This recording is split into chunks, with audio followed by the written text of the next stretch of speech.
आमा मोरा कैसे भरोसा करी हो, कैसे करी विश्वास।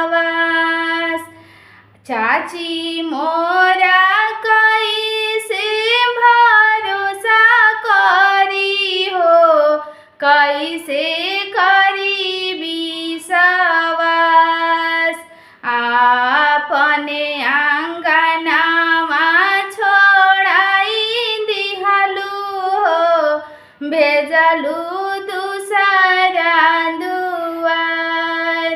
आपने आंगनामा छोड़ाई दिहालू हो, भेजलू दूसरा दुआर।